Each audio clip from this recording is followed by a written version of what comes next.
네, 매주 금요일마다 함께하는 경제를 보다 시간입니다. 오늘도 변함없이 경제산업부의 강유현 차장이 나왔습니다.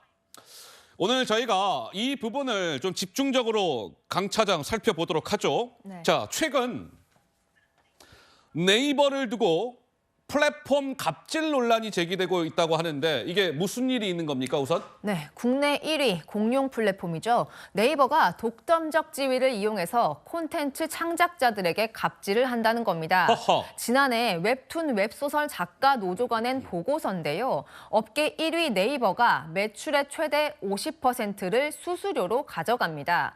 노조는 최저시급조차 벌지 못하는 작가들이 많다고 지적했습니다. 저희가 사례자를 접촉해서 인터뷰하려고 노력을 했는데요. 네. 다들 슈퍼갑인 네이버에 맞서길 주저했습니다. 내 일자리를 뺏길까 봐 두려워하시는 거죠. 아무래도 좀 갑이라고 볼 수 있겠죠.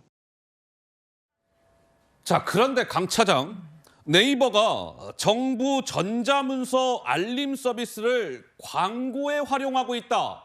이런 비판도 있죠? 예, 맞습니다. 우선 지난달 이철규 국민의힘 사무총장의 발언 먼저 보시겠습니다. 정부를 사칭해 국민을 기망한 대국민 사기극을 벌인 것이나 다름없으며 권력에 취해 간이 부어도 단단히 부은 것입니다. 요즘 네이버 같은 포털에서 정부 전자문서를 확인할 수 있는데요. 지난달 네이버 마이카 서비스에서 자동차세 연납 신청 기간을 안내하면서 광고를 4개나 띄웠습니다. 이에 네이버가 공익 서비스를 돈벌이에 악용한다고 비판을 받는 겁니다. 요즘에는 이 온라인 쇼핑이 늘어나다 보니까 네이버 같은 대형 플랫폼이 소상공인 그리고 소비자들한테 미치는 영향이 지대하지 않습니까? 예, 맞습니다. 그래서 여당은 네이버 같은 거대 플랫폼들이 중소 판매자들과 소비자에게 어떤 피해를 주는지 들여다보고 있습니다. 알고리즘 정보의 비대칭을 갖고 정보를 포괄적 공유를 해서 자신들의 이득을 위하고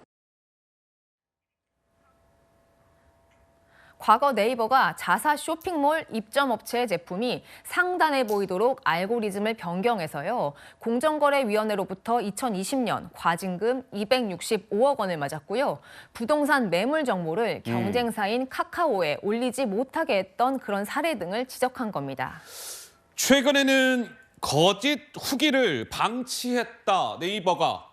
이런 논란도 있지 않았습니까? 예, 맞습니다. 핵심은 네이버가 중개는 하되 책임은 지지 않는다는 겁니다. 지난달 공정위가 네이버 온라인몰에 거짓 후기 2,700여 건을 올린 업체에 과징금 1억 4천만 원을 부과했습니다. 그런데 좌판을 깔아주고 수수료를 받은 네이버는 거짓 후기를 방치했는데도 책임을 지지 않았습니다. 또 뉴스 플랫폼인 네이버가 가짜 뉴스 확산을 방치하고 있다는 것도 문제로 제기됩니다. 네이버가 인터넷 포털 뉴스 시장의 66.7%를 장악하고 있기 때문에 책임 있는 조치가 필요하다는 지적이 나오고 있습니다. 자, 가짜 뉴스라는 것을 확산을 방치했다. 이것도 문제지만 언론사의 지식 재산권을 침해하고 있다, 네이버가. 이런 현실적인 문제도 지금 크게 대두된 상황 아니겠습니까? 예, 맞습니다. 네이버가 최근 언론사들의 약관 개정 사항을 통보했는데요. 불공정 행위에 해당하는 사항이 없는지 공정위가 들여다보고 있습니다. 약관에 따르면 언론사의 사전 동의 없이 뉴스 콘텐츠를 네이버 계열사 서비스 개발에 쓸 수 있다는 내용이 있는데요. 네이버가 지금 챗 GPT에 맞서 개발 중인 서치 GPT에 언론사 뉴스를 사전 동의 없이 쓰겠다는 겁니다. 허허, 사실 예. 기사 하나 작성하는데요. 팩트 확인하고 인터뷰하고 제작하기까지 상당히 많은 공이 들어갑니다. 그러면요. 또 약관에는요. 뉴스 기사에 언론사 인터넷 사이트로 연결되는 URL 주소를 넣지 못하게 했는데요. 독자들의 정보 접근성과 콘텐츠 혁신을 제한한다는 지적이 나옵니다. 이 때문에 한국신문방송 편집인협회 등 4개 언론 단체가 언론사의 지식재산권을 침해하는 행위를 중단하라고 성명을 내기도 했습니다. 자, 그렇다면 네이버는 어떤 입장인가요? 네, 우선 웹툰 플랫폼 갑질 논란에 대해서는요. 네이버 웹툰 관계자는 창작자 친화적인 정책을 만들어가겠다고 밝혔습니다. 정부 전자문서에 광고를 끼워 넣은 것과 관련해서는요. 네이버가 사용자 혼란이 없도록 주의를 기울이겠다고 말했습니다.